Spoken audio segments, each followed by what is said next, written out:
कभी गैरों से तो कभी अपनों से, हकीकत से तो कभी सपनों से। मुलाकात होती गई जिंदगी के सफर में इन सभी से, बस एक खुद से थोड़ा फासला रहा है। नमस्कार दोस्तों, हम बात कर रहे हैं रॉबर्ट ग्रीन द्वारा लिखित किताब The Laws of Human Nature के बारे में और लुभाव के विषयों पर बेस्ट सेलर किताबें लिखी। और ये वाली किताब यानी The Laws of Human Nature 2018 में प्रकाशित होकर आई थी और उसके लोकार्पण के पहले ही रॉबर्ट को एक बहुत बड़ा दिल का दौरा आया, जिससे उनके बाएं हाथ और पैर ने काम करना बंद कर दिया था।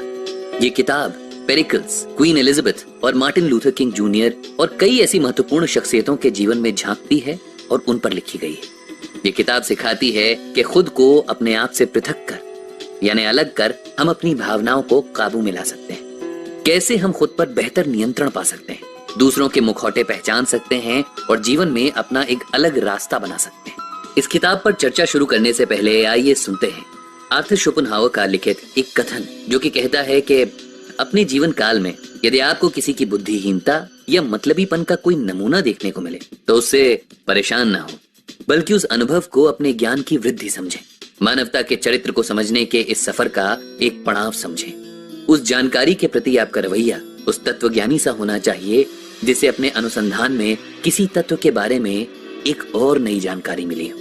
अपने जीवन काल में हम बहुत सारे लोगों से मिलते हैं, कईयों के साथ लंबा समय बिताते हैं, उनसे प्रभावित होते हैं और उन पर भी अपना एक प्रभाव छोड़ जाते हैं। इन अनुभवों में से कई अनुभव अक्सर खुशनुमा नहीं होते। फिर इसकी वजह भले ही हमारे दोस्त हों या सहपाठी या सहकर्मी या कोई साथी या के हमारे बड़े खुद हों, मन पर एक खट्टा सा असर रह जाता है। इस तरह की अनुभूति जब बार बार होने लगती है तो कई बार हमें अपने आप पर शक होने लगता है कि कहीं ऐसा तो नहीं कि हम में कोई कमी है या त्रुटि है जिसके कारण ऐसा होता हो। ऐसे में हम अक्सर इस बात से बेखबर होते हैं कि ऐसे अनुभव अलग अलग किस्म के मानव स्वभावों के गठन से प्रभावित होते हैं। मानव सभ्यता के इतिहास को अगर हम ध्यान से पढ़ें तो पाएंगे कि संचालन के विकास में बोलचाल की भाषा के आने से पहले हाव भाव और भावनाओं की अभिव्यक्ति से हमारे पूर्वज एक दूसरे को समझते थे। हर्ष, उल्लास, राग, द्वेष, क्रोध, घृणा, प्रेम इत्यादि ऐसी भावनाओं की अभिव्यक्ति से हमारे पूर्वजों ने मानव समाज की एक सूझबूझ बनाई, जो आज हमारे अंतर्मन को अंदरूनी समझ के रूप में विरासत में मिली है। पर इस सूझबूझ को हमेशा समझ पाना आसान नहीं होता। ना ही जीवन के प्रत्येक प्रसंग में हमारे पास इतनी सहूलियत होती है या इतना समय होता है कि हम ज्ञान के इस अथाह सागर का लाभ उठा सकें। इसी मुश्किल को आसान बनाने के लिए इस किताब को लिखा गया है। इस किताब के हर एक अध्याय में मानव स्वभाव के एक एक पहलू को एक नियम के रूप में समझाया गया है, जिस पर आने वाले भागों में विस्तार से चर्चा की जाएगी। इन नियमों के बारे में जानकर आपको बहुत सारी बातें पता लग पाएंगी, जैसे कि इन नियमों की समझ आपको एक शांत और सुशील स्वभाव का इंसान बनने में मदद करेगी। आप परोक्ष रूप से बाकी लोगों के व्यवहार का निरीक्षण कर पाएंगे। इससे आपको एक अद्भुत स्वतंत्रता का एहसास होगा और आप आम जिंदगी की चिकचिक से ऊपर उठ पाएंगे। ऐसा बहुत बार होता है कि लोग अपने स्वभाव पर दबे रूप से प्रकाश डालते हैं, पर हम उन इशारों को समझ नहीं पाते। इस किताब को पढ़कर आप उन इशारों को आसानी से समझ सकते हैं और इंसान पहचानने की प्रतिभा विकसित कर सकते हैं।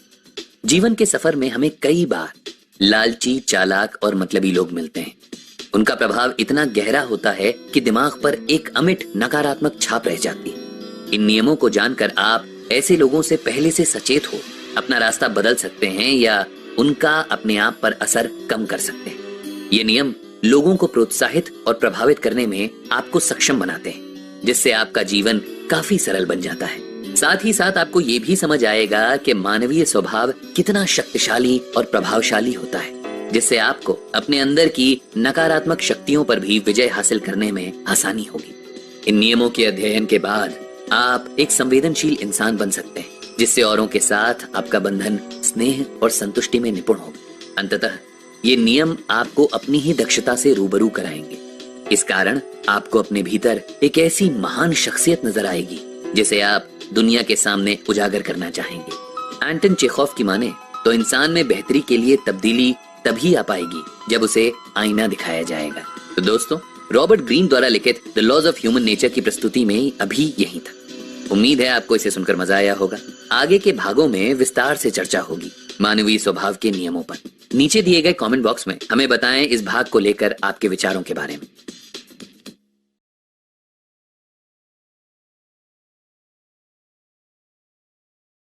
जिंदगी में बहुत सारी बातों को हम तर्क, बुद्धिमत्ता और अपनी अक्ल से समझने की कोशिश करते हैं और अक्सर उसमें कामयाब भी रहते हैं। स्कूल और कॉलेज में पढ़ाई से संबंधित बातें जैसे कि विज्ञान, भौतिकी, रसायन, गणित इत्यादि जैसे जटिल विषयों को समझने में हमारा तर्क ही काम आता है। लेकिन जिंदगी के बहुत पहलू ऐसे होते हैं जहां बात कर रहे हैं रॉबर्ट ग्रीन द्वारा लिखित किताब The Laws of Human Nature के बारे में। और इस भाग में चर्चा होगी रैशनैलिटी यानी तर्क संगतता और अपनी भावनाओं के नियंत्रण पर। छोटी मोटी सफलता से हमें कई बार ऐसा लगने लगता है कि हम मुकद्दर के सिकंदर हैं और अपनी जिंदगी को हमने अच्छी तरह से सोच समझकर सुलझाया हुआ है। हम ये भी सोचते हैं कि सारे बड़े बड़े फैसले हमने दिमाग से लिए हैं, न कि दिल से। लेकिन बहुत बार ऐसा होता है कि हकीकत और हमारी सोच में एक बड़ा फासला होता है। हमारे जाने बगैर ही हमारी भावनाओं, हमारे एहसासों का हम पर बहुत गहरा प्रभाव होता है। और कई बार तो ऐसा भी हो जाता है कि हमें पता ही नहीं चलता कि हमने कुछ फैसले कितने ज्यादा भावुकता भरे माहौल में लिए हैं। ऐसा इसलिए होता है क्योंकि हमारा अहम हमको ये देखने नहीं देता कि हम पर भावनाओं का कितना असर है। तर्क संगतता यानी कि रैशनैलिटी वो शक्ति है जिससे हम इन भावनाओं को पृथक करके देख सकते हैं। हड़बड़ाहट की जगह सोच समझकर फैसला ले सकते हैं। हम खुले मन से कोरी हकीकत को देखकर पहचान सकते हैं। इस शक्ति के उपयोग की आदत हमें डालनी चाहिए। आइए सुनते हैं इससे संबंधित एक किस्सा इतिहास के पन्नों से। बात है 432 बीसी की और कहानी है एथेंस और स्पार्टा के बीच दुश्मनी की। इन दोनों टापू वाले शहरों में पुश्तैनी दुश्मनी थी। जब स्पार्टा ने एथेंस पर हमला करने का फैसला किया तो उससे पहले स्पार्टा की सरकार ने एथेंस को शांतिपूर्वक समर्पण का विकल्प दिया। साथ ही शांति बनाए रखने की जो शर्तें थीं, वो भी एथेंस के लिए किसी अन्याय से कम नहीं थीं। अब एथेंस के सामने दो ही रास्ते थे, या तो शांतिपूर्वक परोक्ष रूप से गुलामी को स्वीकार करो या स्पार्टा से लड़ो। दोनों ही सूरतों में एथेंस को नुकसान था। अगर वो शांति का रास्ता अपनाते तो धीरे धीरे उनकी संस्कृति, उनके समाज, उनके मूल्यों का पतन होता, जिससे एथेंस में दुख फैलता। अगर लड़ाई का रास्ता इख्तियार करते तो उनके जवान तो मरते ही, साथ ही स्पार्टा की सेना ज्यादा शक्तिशाली थी, सो हार निश्चित थी। स्पार्टा द्वारा भेजे गए प्रस्ताव पर कई घंटों तक बिना किसी निष्कर्ष के बहस होती रही। कई घंटों की दिशाहीन बहस के बाद एथेंस के प्रसिद्ध और पुराने नेता पेरिकल्स ने कमान संभाली। सभा में उपस्थित हर इंसान को पेरिकल्स के विचार जानने की उत्सुकता थी, क्योंकि पिछले कई दशकों से उनकी सूझबूझ और युक्ति संगत बातों से एथेंस में आर्थिक, वैचारिक और कलात्मक विकास हुआ था। इसी कारण अब युद्ध के दोराहे पर खड़ी एथेंस की नगरी सोच रही थी कि पेरिकल्स के मन में क्या चल रहा होगा। उनके मन में चल रहे दबे छुपे अनकहे विचारों को मानो किसी ने आवाज दे दी हो। पेरिकल्स ने कहा कि उन्हें पता है कि वो सारे के सारे युद्ध में जाने का फैसला जिस तत्परता से लेते हैं, उसी तत्परता के साथ युद्ध में भाग नहीं ले पाते। और साथ ही पेरिकल्स को स्पार्टा का रवैया भी पसंद नहीं था। इसीलिए उनके सामने दुविधा थी कि कैसे बिना लड़े युद्ध में जीत हासिल हो सके। इसके लिए उन्होंने सुझाव दिया एथेंस को बाहरी हमले से सुरक्षित करने का। पेरिकल्स ने हिसाब लगाया कि अगर स्पार्टा को एथेंस के अंदर घुसकर हमला करने के लिए मजबूर कर दिया जाए तो न सिर्फ स्पार्टन्स थक जाएंगे, बल्कि उनमें अंदरूनी टकराव और मनमुटाव शुरू हो जाएगा, जिससे स्पार्टा कमजोर पड़ जाएगा। शुरू में लोगों को शंका थी, पर धीरे धीरे लोगों ने उनके सुझाव को मान लिया। कई वर्ष बीत गए छोटी मोटी झड़पों में। कोई बड़ा युद्ध नहीं हुआ, पर पेरिकल्स के अनुसार स्पार्टा का धैर्य भी नहीं टूटा। फिर एथेंस में एक भयानक हैजा फैला, जिसने सारे समीकरण बदल कर रख दिए। एथेंस के लोग बीमार पड़ने लगे, पेरिकल्स भी। धीरे धीरे उनके राजनीतिक विरोधियों ने पेरिकल्स के खिलाफ अभियान चलाया और लोगों में दबी हुई युद्ध की भावना को गुहार लगाई। कुछ समय बाद पेरिकल्स की मृत्यु हो गई। एथेंस पर बुद्धिमत्ता और युक्ति संगत बातों की रही सही छाया भी हट गई। बचे हुए गुटों ने अपने अपने हिसाब से भावनात्मक फैसले लिए और अंत में एथेंस की न सिर्फ हार हुई, बल्कि घोर अपमान भी हुआ और उनकी सरकार को भारी नुकसान भी उठाना पड़ा। इस कहानी से हमको ये सीखने को मिलता है कि हमारे व्यवहार, हमारे फैसलों और अंततः हमारे जीवन पर भावनाओं का बहुत गहरा असर होता है।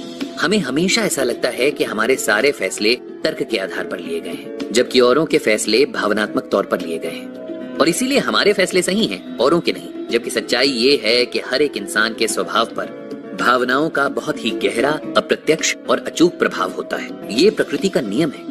युक्ति संगति यानी कि रैशनैलिटी हमसे भावनाओं को नकारने के लिए नहीं कहती, बल्कि ये कहती है कि भावनाओं के अस्तित्व का मान रखा जाए, उनके प्रति संवेदनशील होना जरूरी है और साथ ही साथ जरूरी है उनको अपने नियंत्रण में रखना। अपनी भावनाओं से हम अलग हो सकते हैं, जुदा नहीं। इस बारीक फर्क को समझना बेहद जरूरी है।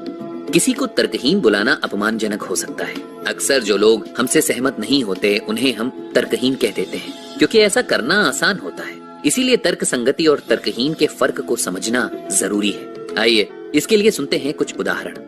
अगर किसी को कोई सहायक या प्रबंधक को काम पर रखना है तो एक तर्क संगति वाला इंसान सामने वाले की प्रतिभा और उसके कौशल के आधार पर फैसला लेगा। वहीं दूसरी तरफ एक तर्कहीन इंसान सामने वाले की खूबसूरती या उसके लुभाने के अंदाज के आधार पर या फिर अपनी किसी सहूलियत के आधार पर किसी कम प्रतिभा वाले इंसान को भी काम पर रख सकता है। हमारे पूरे जीवन पर बचपन का एक बहुत ही गहरा और अमिट असर होता है। अबोध अवस्था में हमारे चित्त में और हमारे अचेतन मन में कई ऐसी बातें घर कर लेती हैं जो आजीवन हमारे साथ रहती हैं। हमारे अस्तित्व और व्यक्तित्व के आकार प्रकार भी इन्हीं बातों के प्रभाव से होते हैं।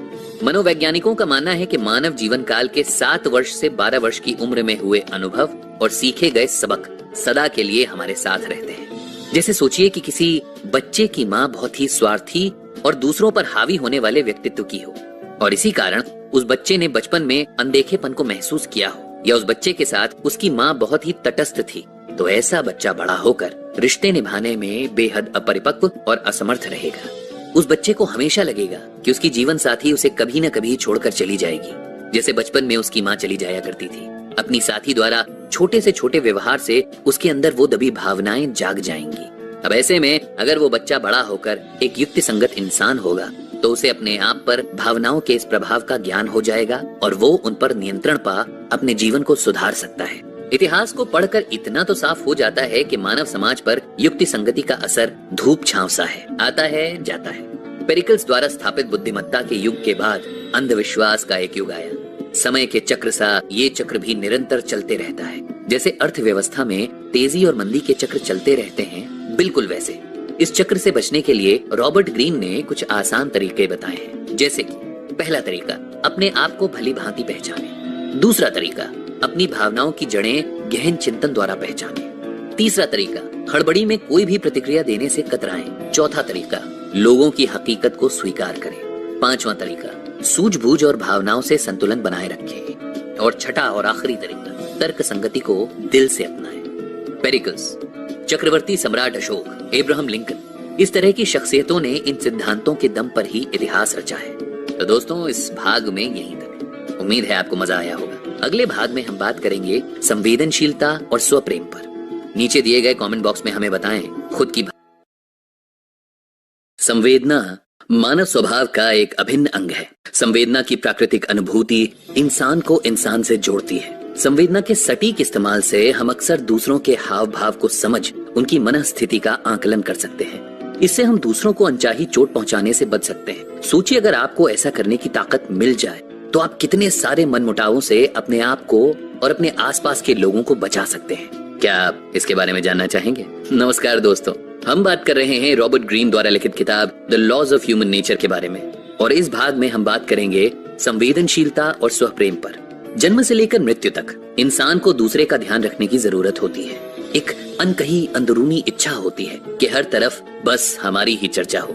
इस ध्यान की कमी से हम एक दूसरे से जुड़ नहीं पाते हैं, पर कभी कभी इसका उल्टा असर भी हो जाता है। ध्यान की ये चाहत शोहरत की भूख में बदल जाती है और इंसान उसी चक्कर में अपने होश खो बैठता है। कई ऐसी शख्सियतें होती हैं जिन्हें जरूरत से ज्यादा अपने आप से प्यार होता है। हर इंसान मूलभूत रूप से स्वार्थी तो होता ही है, पर ऐसी शख्सियतों के स्वार्थ की सीमा आसमान को पार कर सकती है। ऐसे लोगों को अपने अलावा कोई और नजर नहीं आता। दूसरे लोग इंसान नहीं बल्कि इन लोगों के इरादों को पूरा करने का एक जरिया मात्र होते हैं, जिनका इस्तेमाल करने में ऐसे लोगों की पलक तक नहीं झपकती। अंग्रेजी भाषा में ऐसे लोगों को नार्सिसिस्ट कहते हैं, जो कि ग्रीक लोक कथा से उठाया गया है। इस लोक कथा में नार्सिसस नाम का एक राजकुमार था जो किसी से भी प्रेम करने में असमर्थ था। एक दिन पानी में अपना ही प्रतिबिंब देख उसे अपने आप से प्यार हो गया।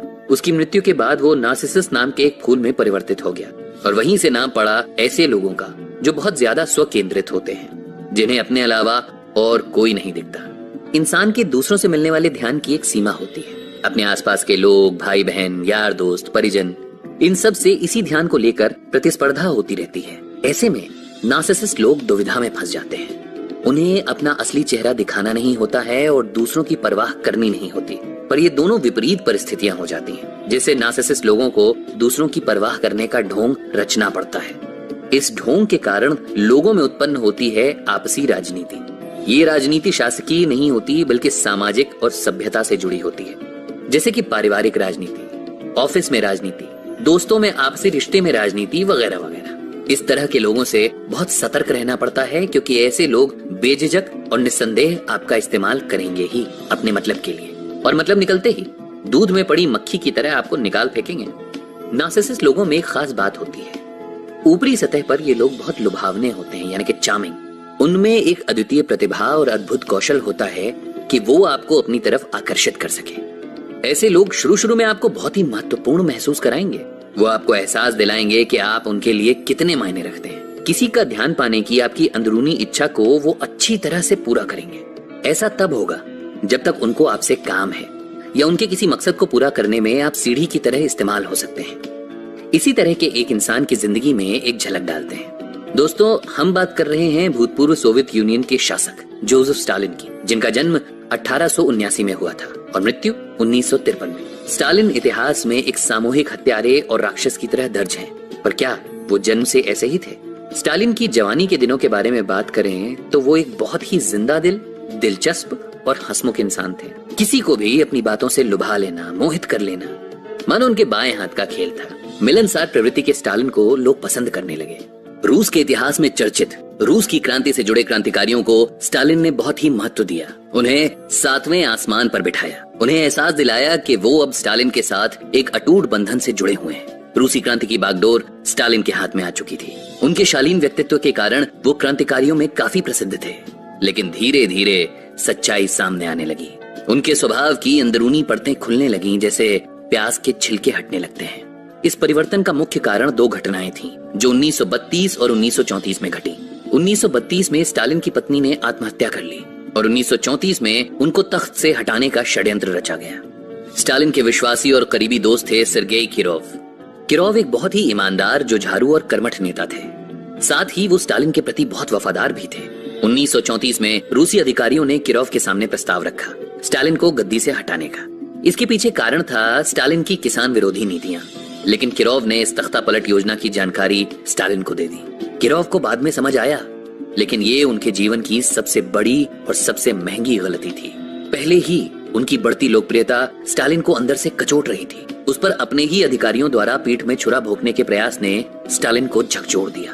उनको लगा जैसे ये सारा का सारा किरोव का किया कराया है, और वो किरोव से ईर्ष्या और घृणा की भावना से ग्रसित हो गए। किरोव ने भी स्टालिन के अपने प्रति बर्ताव में इस बदलाव को महसूस किया और उन्हें तब अपनी गलती का एहसास हुआ, लेकिन बहुत देर हो चुकी थी। उसके बाद शुरू हुआ कई वर्षों तक चलने वाला मौत का तांडव और अनावश्यक नरसंहार। स्टालिन ने किरोव से शुरुआत की और धीरे धीरे करके बहुत से ऐसे अधिकारियों को या तो मार दिया या मरवा दिया, जिन पर उन्हें शक होता कि उनकी नजर स्टालिन की कुर्सी पर है। स्टालिन पर अपने शक्की स्वभाव का इतना अधिक प्रभाव था कि वे अक्सर अधिकारियों को अपने साथ पूरी रात खेल खेलने के लिए बुलाते। इस रात भर चलने वाले खेल में वो उनसे कई तरह के सवाल करते, उनके मन में झांकने की कोशिश करते। अधिकारियों को पता होता था कि इस खेल में चित भी स्टालिन की और पट भी।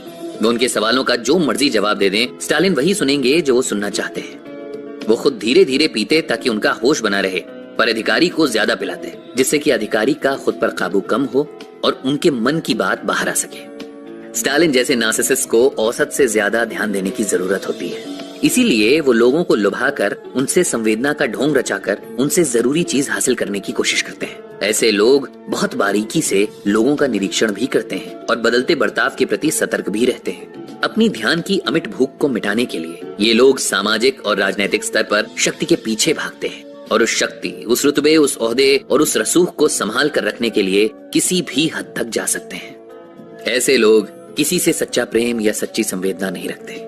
ये लोग किसी को अपने करीब ना आने देते हैं और ना ही खुद किसी के करीब जाते हैं। ऐसी शख्सियतों की जड़ें बचपन में मिलेंगी। स्टालिन के पिता बचपन में उनको बेरहमी से पीटते थे और उनकी माँ से भी उन्हें न कोई खास स्नेह, न वात्सल्य, कुछ भी नहीं मिला। अगर मिली तो बस बेरुखी। इसीलिए उन्होंने बस एक ही तरीका सीखा, लोगों को इस्तेमाल कर अपना काम निकालने का और उस प्रक्रिया में किसी भी हद तक जाने का। संवेदना और नार्सिसिज्म यानी कि घोर स्वार्थ एक ही सिक्के के दो पहलू हैं। इन दोनों को अलग करने वाली जो रेखा है वो है इंसानी सूझबूझ और विवेक। विवेक से हम न सिर्फ दूसरों के अपने प्रति हानिकारक इरादों और व्यवहार को पहचान कर सतर्क हो सकते हैं, बल्कि इस बात का भी ध्यान रख सकते हैं कि हमसे तो कहीं जाने अनजाने किसी का नुकसान नहीं हो रहा, और यदि ऐसा हो भी गया तो स्थिति को सुधारा कैसे जाए। संवेदना हमें दक्ष बनाती है, न सिर्फ दूसरों के दर्द को समझने में, बल्कि जिंदगी हमें दूसरों की परिस्थिति, तथ्य, परिपेक्ष और दृष्टिकोण को देखने की प्रतिभा भी प्रदान करती है। पर सच्ची संवेदना का विकास सरल नहीं है। इसके लिए सबसे पहले अंदर के स्वार्थ और अहम को हराना पड़ता है, और जिसने वो कर लिया वही सज्जन व्यक्ति है। तो दोस्तों, इस भाग में यहीं तक। उम्मीद है आपको मजा आया होगा। अगले आने वाले भागों में हम ऐसी ही और बड़ी सारी बातें करने वाले हैं। तो और हम चर्चा कर रहे हैं रॉबर्ट ग्रीन की लिखी किताब The Laws of Human Nature की। इस भाग में जिस गुण के बारे में हम बात करने जा रहे हैं वो है संवाद, यानी संचार, और जिसे हम कम्युनिकेशन भी कहते हैं। वैसे तो हम इंसानों के अंदर एक बड़ी अद्भुत शक्ति है जिसे हम कहते हैं भाषा और उसकी समझ। लेकिन क्या आपने कभी इस भाषा के परे सामने वाले के अंदर झांकने की कोशिश की है? जवाब अक्सर ना में ही आता है, या फिर ये सुना जाता है कि हमें तो इसकी जरूरत ही नहीं लगती। पर सच तो ये है कि अगर हम अपने अलावा आसपास के माहौल, उसमें रह रहे लोगों की सच्चाई जानना चाहते हैं, उनके मन में चल रही बातों को जान पाते हैं, तो इससे बहुत सारी कठिनाइयां दूर हो सकती हैं। हम सब जो कहते हैं वो अधिकतर हम कहना नहीं चाहते, और जो कहना चाहते हैं वो नीरस है। इस बात को एक कहानी से समझने की कोशिश करते हैं, जिसके नायक का नाम है मिल्टन एरिक्सन। ये एक जानी मानी शख्सियत हैं जिन्होंने हिप्नोथेरेपी और साइकोलॉजी में बहुत नाम कमाया। अगर आप सोच रहे हैं कि ये सब उनकी शिक्षा का नतीजा है, तो आपको बता दूं कि इसके पीछे उनके अपने जीवन का संघर्ष और उनकी खुद की इच्छा शक्ति है। साल 1999 में 17 वर्षीय एरिक्सन को पोलियो ने बिस्तर पर लिटा दिया। खेलने कूदने की उम्र में एक ऐसी बीमारी होना किसी के लिए भी सबसे बड़ी निराशा की बात होती है। डॉक्टरों के मुंह से तो एरिक्सन ने अपने मरने की बात तक सुन ली थी। उनकी मां तो फिर भी इससे बाहर नहीं आ पा रही थी, लेकिन एरिक्सन ने अपनी इच्छा शक्ति से खुद को मृत्यु से बचा लिया। जंग लंबी थी, लेकिन एरिक्सन ने अपनी कमजोरी को अपनी ताकत और जीवन का लक्ष्य बनाया। उन्होंने इस बीमारी में कुछ समय तक अपने चलने फिरने की शक्ति खो दी थी।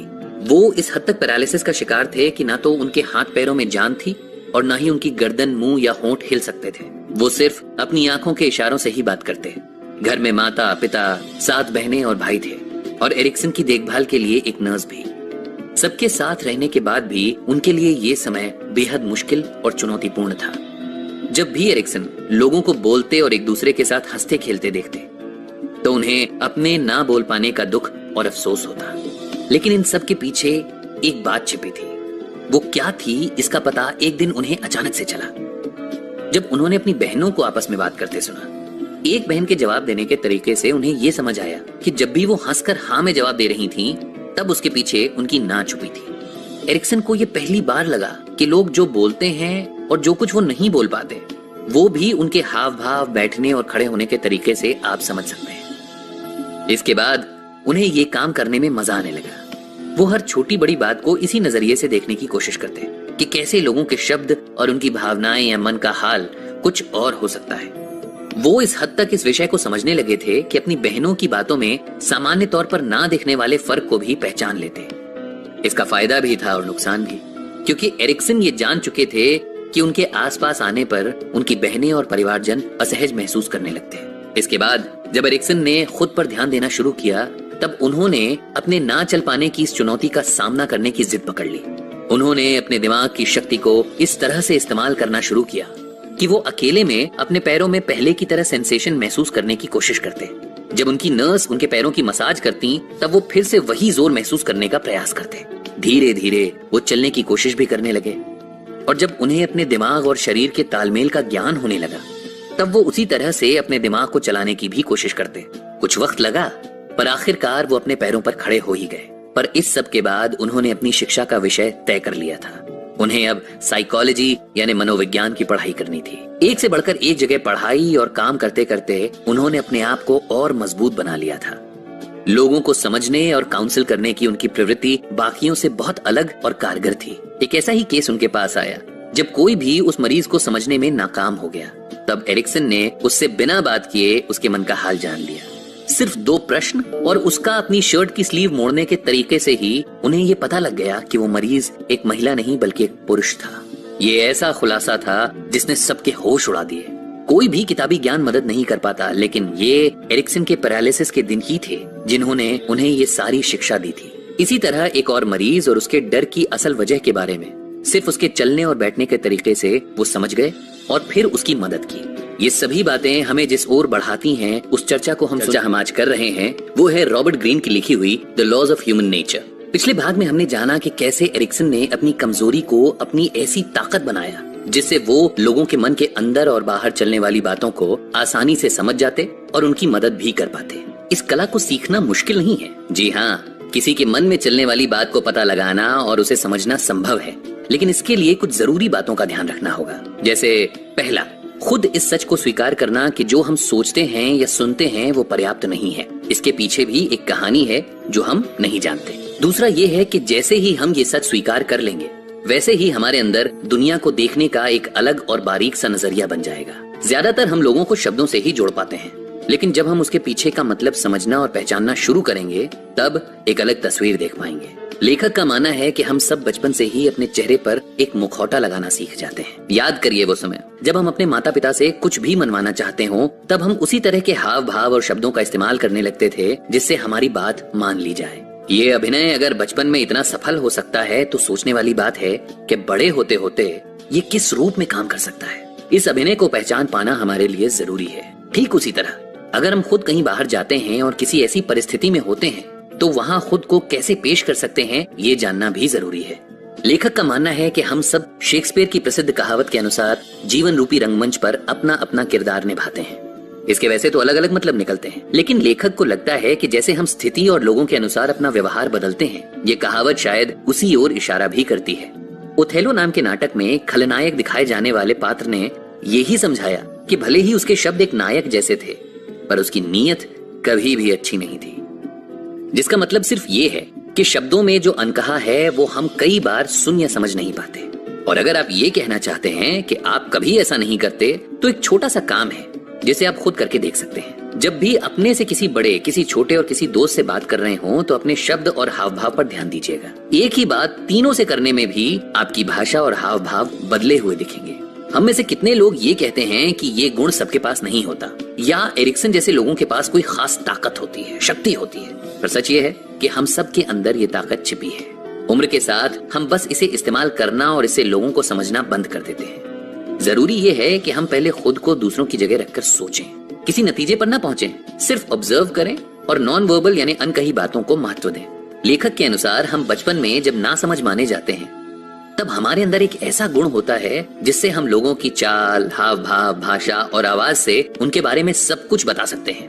पर अफसोस, ये गुण 5 साल की उम्र के बाद गायब हो जाता है। और वजह वही है कि हम खुद में इतना खो जाते हैं कि लोगों की बातों से ही संतुष्ट हो जाते हैं। लेकिन किसी भी सही काम को करने का कोई वक्त गलत नहीं हो सकता। इसलिए अगर आप चाहें तो आज से, बल्कि अभी से इस काम को शुरू कर सकते हैं। पहली बार में ही खुद को बोझ तले नहीं दबाना है। इसलिए सिर्फ बात करते समय चेहरे पर ही ध्यान दें, छोटी छोटी बातें देखें। कुछ समय तक सिर्फ यही तरीका अपनाएं और लोगों के बोलने में और उनके चेहरे के बदलते हाव भाव में अंतर को समझें या पहचानें। इसके बाद उनकी आवाज यानी वॉइस टोन पर ध्यान देना शुरू करें। लोगों की आवाज में बहुत सारे राज छुपे होते हैं। वो कितने आत्मविश्वास से बोलते हैं, ये उनके बारे में जरूरी जानकारी दे सकता है। इसके बाद आते हैं उनके हाथों और पैरों के हाव भाव और भाषा पर। जब आप एक बार इस तरह से उनकी बात और मन में चल रहे विचारों तक पहुंचेंगे, तभी आप सच तक पहुंच पाएंगे। अब सवाल आता है कि इसकी जरूरत क्या है? तो सीधा जवाब यह है कि कई बार हम किसी से बात करते समय ये समझ जाते हैं कि उसे हमसे बात करनी भी है या नहीं।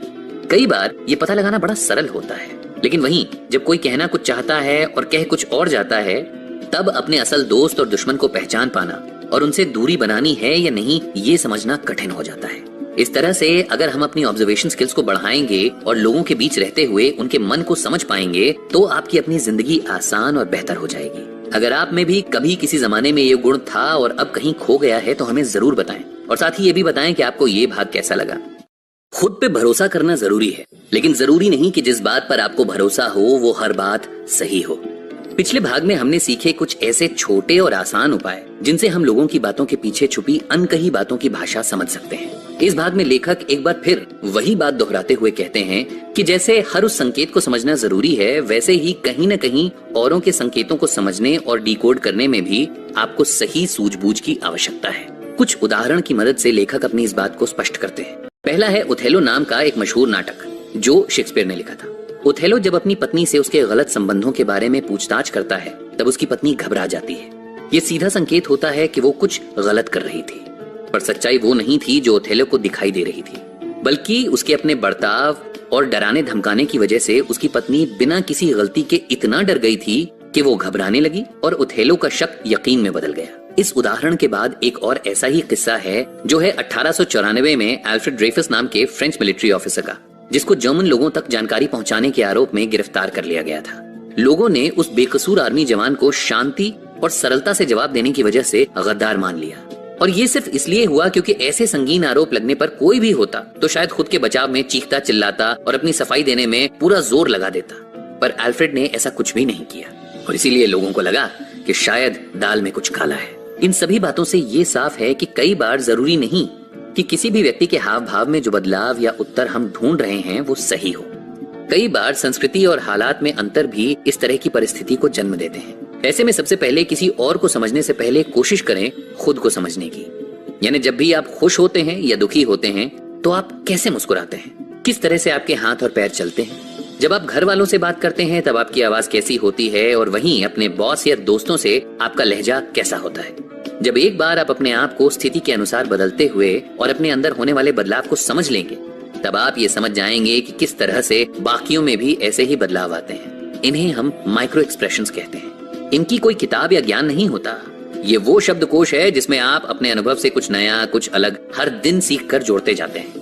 कुछ मनोवैज्ञानिक जैसे पॉल एकमन और E.H. हेस के अनुसार जब भी हम ऐसे भावों को समझने की कोशिश करते हैं, तब हमें ये याद रखना चाहिए कि जब भी कोई व्यक्ति हमारे प्रति सकारात्मक सोचता है, तब उसके हाव भाव और चेहरे पे दिखने वाले भाव अलग होते हैं, जिनमें से पहला है चेहरे के मसल्स में तनाव खत्म हो जाना। अगर आप किसी के माथे की ओर देखें तो आपको अगर लकीरें दिखें तो समझ लें कि बात वो नहीं है जो आपसे कही जा रही है, कोई तो तनाव है। इसके बाद अगर कोई आपकी बात से पूरी तरह सहमत है या आपके प्रति सकारात्मक है, तो उसकी मुस्कुराहट पूरी तरीके से आपको दिखाई देगी, उसकी आंखें बंद हो जाएंगी। ऐसा इसलिए है क्योंकि हर तरह के तनाव से दूर होते ही मसल्स में रिलैक्सेशन आ जाता है, चाहे वो चेहरे की हो या शरीर के किसी भी हिस्से की। वहीं अगर कोई आपकी बात पर जबरदस्ती मुस्कुरा रहा हो तो सबसे पहले उसके होंठों को देखकर आप ये समझ पाएंगे कि वो पूरी तरह से खुलकर नहीं दिखा रहे होंगे जो उनके मन में चल रहा है। उनकी आंखें भी पूरी तरह से खुली नहीं होंगी और माथे पर भी शिकन होगी। अगर ज्यादा बड़ी हंसी दिखे तो भी आप उसमें एक अलग फर्क देख पाएंगे। ऐसा इसलिए क्योंकि जो भी बनावटी व्यवहार होता है वो बनाने में अलग से मेहनत लगती है, जिसका तनाव चेहरे पर आसानी से देखा जा सकता है। अगर कोई भी आपकी बात को हाथ मोड़कर सुने तो ये भी संकेत है कि वो आपकी बात से कुछ खास सहमत नहीं है।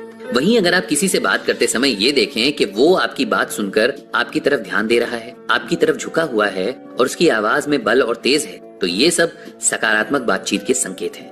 अगर सुनने वाले आपकी बात पर सर हिलाएं, आपकी बात पर मुस्कुराएं और उनकी आंखें आपकी आंखों की ओर हों या एक आई कांटेक्ट बना रही हों, तो ये समझना मुश्किल नहीं है कि वो आपकी बात को अच्छे से सुन और समझ रहे हैं। लेखक यहाँ ये भी स्पष्ट तौर पर कहते हैं कि जब भी हम इन सभी बातों को दूसरों में ढूंढते हैं, तब हमें खुद भी इन बातों का ध्यान रखना चाहिए। जब भी किसी से बात करें तब इन छोटी मगर जरूरी बातों को जरूर याद रखें और खुद की भाषा के साथ उनके प्रति अपनी बॉडी लैंग्वेज को भी सही रखें। बात सुनते समय एक हल्की सी हंसी, चेहरे के तनाव को याद से कम करना और पैरों को बोलने वाले की तरफ मोड़ कर रखना, ये सब बातें सुनने में भले ही बहुत कम महत्वपूर्ण लग रही हो, पर इनके कारण हम कई बार वो कह जाते हैं जो शायद हम कहना नहीं चाहते। इस भाग में बताई गई सभी तकनीकों को अपने स्वभाव में लाने की कोशिश करें और बताएं कि सबसे पहले आपने किस बात पर ध्यान देना शुरू किया है। इसके अलावा कुछ और भी कहना चाहते हो तो जरूर बताइए। अगले भाग में हम जानेंगे मानव स्वभाव के कुछ ऐसे ही पेचीदा और महत्वपूर्ण गुण। तो बस बने रहिए हमारे। अपने बीते हुए कल से जो कुछ भी ना सीखे वो सच में अज्ञानी है, और जो उसमें ही रह जाए वो भी। नमस्कार दोस्तों, कि कैसे आप चाहें तो किसी के मन में चलने वाले अनकहे जज्बातों को समझ सकते हैं। इसके लिए जरूरी है सही नजर और नजरिया। इस भाग में लेखक बताते हैं कि इंसान के हालिया जज्बात और हरकतें उसके आज की वजह से नहीं बल्कि उसके बीते हुए कल की जमा पूंजी होते हैं, यानी ये उसके कैरेक्टर या चरित्र का परिणाम होते हैं। एक ऐसा ही नाम था हावर्ड ह्यूज जूनियर। ह्यूज को जिन्होंने भी बचपन से देखा था वो उनको एक अच्छे और आज्ञाकारी बच्चे की भांति ही जानते थे। माँ की हर बात मानने वाला, पिता की हर उम्मीद पर खरा उतरने वाला लायक बेटा। उन्हें कभी भी किसी ने भी ऊंची आवाज में बात करते तक नहीं सुना था। सब कुछ अच्छा चल रहा था। ह्यूज की माँ उनसे बहुत प्यार करती थी। उनके इस व्यवहार के पीछे एक बहुत बड़ा कारण भी था, और वो ये कि ह्यूज के जन्म से पहले उनके बचने की कोई उम्मीद नहीं थी। दोनों माँ और बच्चे की जान पर खतरा था, लेकिन आखिरकार दोनों ही सुरक्षित बचा लिए गए। ह्यूज के बाद उनकी माता कभी किसी और संतान को जन्म नहीं दे सकती थी, इसलिए उनका सारा प्यार और दुलार अपने ही पुत्र को मिला था। वो उनकी इतनी परवाह करती थीं कि उनके खाने पीने से लेकर वो क्या पहनेंगे, किससे मिलेंगे, सब कुछ तय करती थी। पिता काम की वजह से ज्यादातर बाहर ही रहते थे। ह्यूज को अपने पिता के काम से बहुत कुछ सीखने का मन था, पर समय कम मिल पाने की वजह से वो भी अपनी माँ के पास ज्यादा रहते थे और इसीलिए करीब भी थे। कुछ ही समय में जब ह्यूज लगभग 19 साल के हो गए, तब अचानक से उनकी माँ का निधन हो गया। इस सदमे से उनके पिता भी उबर नहीं पाए और 2 साल बाद उनकी भी मृत्यु हो गई। इस दुखद समय के बाद ह्यूज को पता ही नहीं था कि वो अपना ख्याल कैसे रखेंगे। जो भी रिश्तेदार ह्यूज को जानते थे, उनके लिए ह्यूज एक बहुत ही शांत और समझदार बच्चा था, जिसके अंदर आज्ञा का पालन करने जैसे संस्कार थे। लेकिन सबको झटका तब लगा जब उन्होंने ह्यूज का वो रूप देखा जिसकी कोई कल्पना भी नहीं कर सकता था। माता पिता के निधन के बाद जब बाकियों ने ह्यूज को अपने साथ रहने का आग्रह किया, तब उन्होंने अपने गुस्से वाला और बागी रूप दिखाया। सबसे अपने रिश्ते खत्म कर दिए और निकल पड़े अपने सपनों को पूरा करने। अपने सपनों को पूरा करना कोई बुरी बात नहीं, लेकिन जिस रास्ते का चयन ह्यूज ने किया वो उनके चरित्र का दोष था, जिसकी वजह से उन्होंने अपनी जिंदगी के अलग अलग पड़ावों से न कुछ नया सीखा और न ही अपनी गलतियों को ठीक करने की कोशिश की। पहली फिल्म बनाकर उस पे होने वाले नुकसान और लोगों से मनमुटाव को एक सबक की तरह लेते हुए भी ह्यूज ने अपने अंदर कोई बदलाव नहीं किया। वो पहला मौका था जब ह्यूज को सफलता तो मिली, लेकिन 12 लोगों के काम उन्होंने खुद किए, और ऐसा इसलिए क्योंकि उन्हें किसी और की बात न समझ आती थी और न ही वो उस पर विश्वास कर पाते थे। इसके बाद उन्होंने विश्व युद्ध के समय हेलीकॉप्टर और एयरक्राफ्ट बनाने का काम शुरू किया। देश की सेना ने उन पर भरोसा किया, लेकिन अपने स्वभाव और अविश्वास के कारण एक बार फिर सब कुछ अधूरा रह गया, और जो भी कॉन्ट्रैक्ट मिले वो सब समय से पूरे ना हो पाने की वजह से अधूरे रह गए। इस बात से एक बार फिर सबक ना लेने की वजह से ह्यूज को 2 और बड़े नुकसान हुए। ये नुकसान हर बार इसलिए होते क्योंकि दिक्कत उनके काम में नहीं बल्कि उनके स्वभाव और चरित्र में थी। किसी को भी काम पर रखने के बाद वो जिम्मेदारी को बांटना नहीं जानते थे। एक छोटी सी बात का निर्णय भी कोई और नहीं ले सकता था, जिस वजह से काम करने वाले और काम दोनों ही बीच में रुक जाते और सब ठप हो जाता। इस वजह से जब आखिरी बार उन्होंने फिर काम को अंजाम देने की कोशिश की, तब मुंह के बल गिरे और फिर अपने जीवन के आखिरी समय में अकेले रह गए और नतीजतन नशे की गोलियों का सेवन करने लगे। ये समस्या सिर्फ उनके काम को ही नहीं बल्कि उनके निजी जीवन को भी प्रभावित करती है। जब भी वो किसी से प्रेम संबंध में पड़े, तब उस पर भी विश्वास करने में बहुत कठिनाई आने लगती और वो उसके पीछे प्राइवेट डिटेक्टिव लगवाकर जासूसी तक करते। इन सब कारणों की वजह से उनके जीवन में न कोई उम्मीद थी, न ही प्यार, सम्मान और भरोसा तो बहुत दूर की बात थी। अब सवाल ये आता है कि आखिर जिस बच्चे में इतने अच्छे संस्कार दिखाई देते हों, जो हमेशा सबको सम्मान देता था, उसमें इतने बुरे और बड़े बदलाव क्यों और कैसे आ गए थे? उसका चरित्र ऐसा क्यों हो गया था? और ऐसा क्या सच में हुआ था या वो हमेशा से ही ऐसा था? इन सभी सवालों के जवाब पर आने से पहले हम बात करेंगे उन हालातों के बारे में जिनकी वजह से ह्यूज का बचपन और बाकी का जीवन प्रभावित हुआ। न सिर्फ उनकी सोच बल्कि उनका चरित्र एक नकारात्मक दिशा में मुड़ गया। अगर आप भी इस किस्से को सुनकर किसी निष्कर्ष पर पहुंचे हैं तो कमेंट सेक्शन में बता सकते हैं। बाकी अगले भाग में हम जानेंगे ऐसे ही कुछ और चरित्र से जुड़े महत्वपूर्ण जवाब और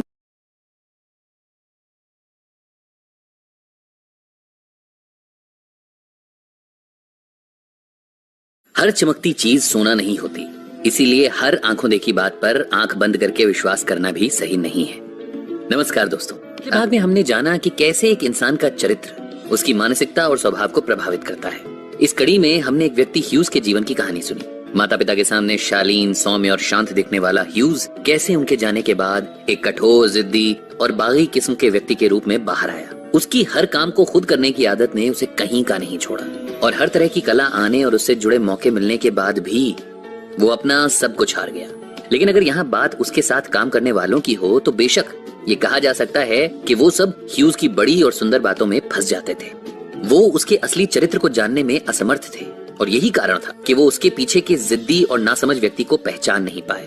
बात करें ह्यूज की तो उसके चरित्र में ये दोष इसलिए आए थे क्योंकि उसकी माता ने उसे इतने लाड प्यार और सावधानी से बड़ा किया था कि वो न तो खुद कुछ करने के काबिल था और न ही अपना अच्छा ख्याल रखने के और न अपना अच्छा बुरा समझने के। उसके पिता के अटूट विश्वास और उम्मीदों पर खरा उतरने की कोशिश में वो खुद को उसी तरह से पेश करता जैसे उसके माता पिता उसे देखना चाहते।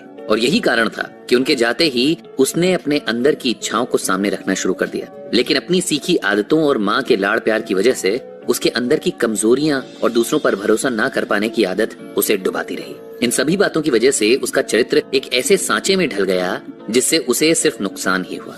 लोग उसकी चमक दमक और आकर्षित करने वाली बातों के पीछे छुपे उसके मन को नहीं पढ़ पाए और परिणाम उनको भी भुगतना पड़ा। अब लेखक ऐसे लोगों के बारे में बताते हैं जिनके कुछ अलग प्रकार हैं, जिनको हम किसी भी तरह से टॉक्सिक कैरेक्टर कह सकते हैं। इनमें पहले आते हैं हाइपर परफेक्शनिस्ट, जिनके हर काम को देखकर लोग शुरुआत में तो आकर्षित होते हैं।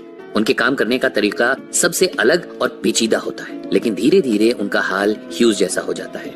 यानी ये समझना मुश्किल नहीं है कि वो अपने किसी भी काम को करने में शुरुआती समय में सफल होते हैं, लेकिन उसके बाद उनका नीचे गिरना तय होता है। इसके बाद आते हैं दूसरे तरह के लोग, जिन्हें हम रिलेंटलेस रिबेल्स कहते हैं। यानी वो लोग जो किसी भी शासन को नहीं मानते, उनके लिए बागी सोच सबसे महत्वपूर्ण है।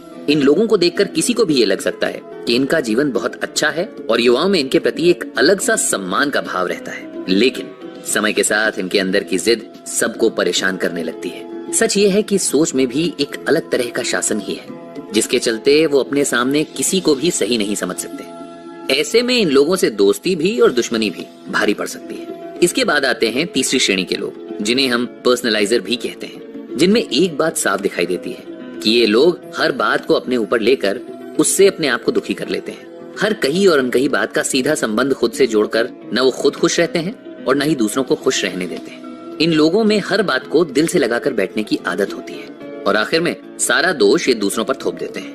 ये चरित्र इसलिए ऐसा तैयार होता है क्योंकि ये लोग बचपन से ही अपने माता पिता और परिवार से जिस तरह के प्यार और परवाह की उम्मीद करते हैं वो शायद उन्हें नहीं मिलता।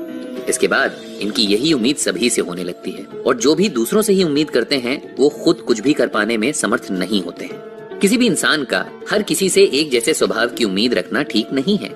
ऐसे लोग पहले तो बहुत अच्छे और मस्त मौला नजर आते हैं, लेकिन इसके बाद इनका ये चेहरा उतर जाता है। इसके बाद आते हैं द ड्रामा मैग्नेट। ये उस प्रजाति के लोग हैं जिनको लोगों का ध्यान आकर्षित करने के लिए एक ही उपाय दिखाई देता है और वो है ड्रामा। यानी इन्हें हर छोटी बड़ी बात को बढ़ा चढ़ाकर बोलने की आदत होती है और इनका चरित्र बचपन में हुई बातों की वजह से ऐसा बन जाता है। अक्सर माता पिता का ध्यान अपनी ओर खींचने के लिए इनको ऐसी ही हरकतें करनी पड़ती थीं, जिसकी वजह से इनके अंदर ये भाव प्रबल हो जाता है कि उनको हर किसी से ऐसे ही अपनी बात मनवानी होगी। इसके बाद आते हैं बिग टॉकर्स पर। ये वो बड़बोले हैं जिनको सुनकर आप खुशी से फूले नहीं समाते, लेकिन असलियत में इनके शब्द बड़े होते हैं पर काम उस अनुसार नहीं होते। इसलिए काम की जगह पर ऐसे लोगों को खुद से दूर रखना चाहिए। ये अक्सर आपके काम को और निजी जीवन को बुरी तरह प्रभावित करते हैं।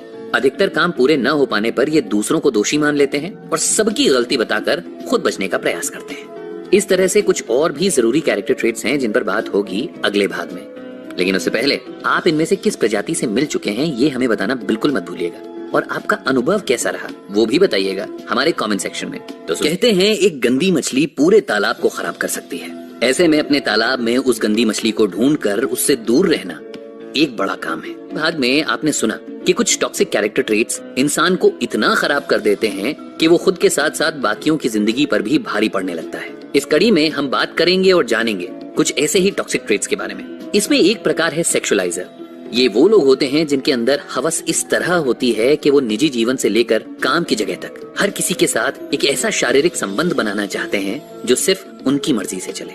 जब ये लोग कम उम्र के होते हैं तो इनका ये कैरेक्टर ट्रेट सामने नहीं आता, लेकिन जैसे जैसे इनकी उम्र बढ़ती है तो इनके अंदर की जिद भी बढ़ती जाती है और ये चाहते हैं कि हर कोई इनके आसपास इनके मन मुताबिक व्यवहार करे और जो ऐसा नहीं करता ये उसे अपना दुश्मन मान बैठते हैं। कई सारे ऐसे लोग आज हमारे आसपास दिखाई देते हैं और शायद हम उनसे मिल भी चुके होंगे। इन लोगों के इस चरित्र का कारण अगर समझने की कोशिश की जाए तो बस इतना दिखाई देता है कि अपने बचपन में माता पिता के व्यवहार में उन्हें इस तरह की झलकियां जरूर दिखाई दी होंगी, जिसकी वजह से खुद को इस तरह से साबित करने और प्यार पाने का बस एक यही तरीका वो जानते हैं। इसके बाद आते हैं पैम्पर्ड प्रिंसेस या प्रिंस। ये वो प्रकार है जिसके लोग खुद के आगे किसी और चीज या किसी और इंसान का महत्व नहीं समझते।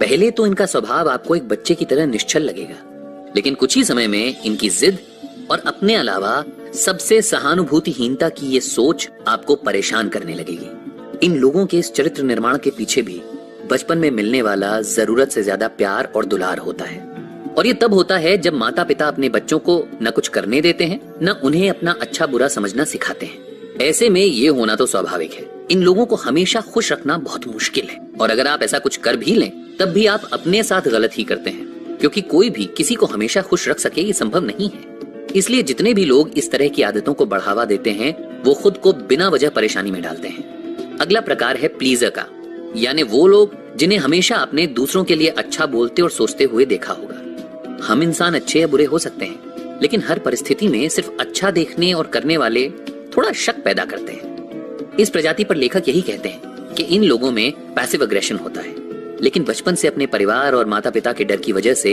ये अच्छे और खुश रहने का मुखौटा लगाकर घूमते हैं।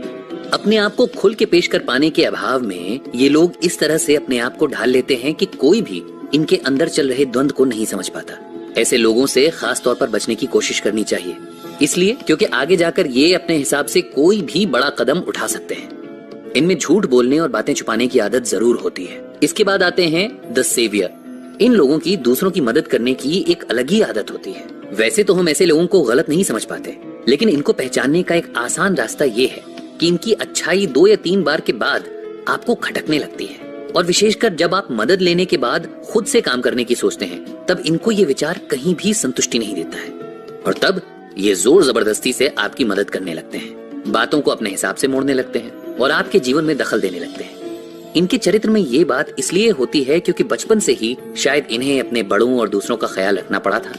कई बार परिवार की किसी परेशानी के चलते इन्हें खुद बड़ा होना पड़ता है। औरों की मदद करते हुए इनकी ऐसी आदत बन जाती है, और फिर बिना मदद किए इनको कभी आराम नहीं मिलता। वैसे तो दूसरों की मदद करना अच्छी बात है, लेकिन उनके मना करने के बाद भी अपनी जिद पर अड़े रहना ये ठीक नहीं है। ऐसे में दूसरों को नियंत्रित करने की ये आदत एक टॉक्सिक ट्रेट ही कहलाती है, जिसकी वजह से लोग कुछ दिन तक तो इन्हें पसंद करते हैं, लेकिन एक समय के बाद इनसे दूर भागने लगते हैं। अब आते हैं इजी मॉरलाइजर्स पर। ये वो लोग होते हैं जिनमें सही गलत का बड़ा ज्ञान होता है। उनके लिए कुछ बातें एकदम सही और कुछ एकदम गलत होती हैं, लेकिन कहीं न कहीं मन में उस गलत को देखकर उस रास्ते पर चलने की अदृश्य लालसा भी होती है। ये लोग भले ही दूसरों को हर बात के लिए सही या गलत का पाठ पढ़ाते रहें, लेकिन मौका मिलने पर सबसे पहले अपने उसूलों का साथ छोड़कर ऐसे ही लोग चल पड़ते हैं। ऐसे लोग दुनिया के सामने अपने आप को सही और बाकियों को गलत साबित करने में पूरी जिंदगी बिता देते हैं। शुरुआत के कुछ दिन तक तो आपको इनसे प्रेरणा मिलती रहेगी, आपको ऐसा महसूस होगा, लेकिन ज्यादा दिन तक इनका ये भ्रमजाल कायम नहीं रह पाता।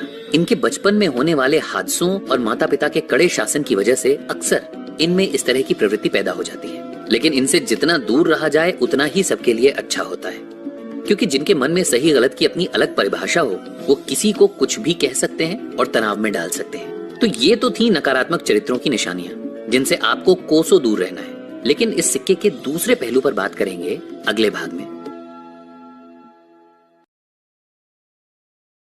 ये दुनिया एक बेहतर जगह होती अगर मानिए कि ये सवाल मिलकर हम सब हल करें तो। नमस्कार दोस्तों, रहे हैं रॉबर्ट ग्रीन की किताब The Laws of Human Nature के बारे में।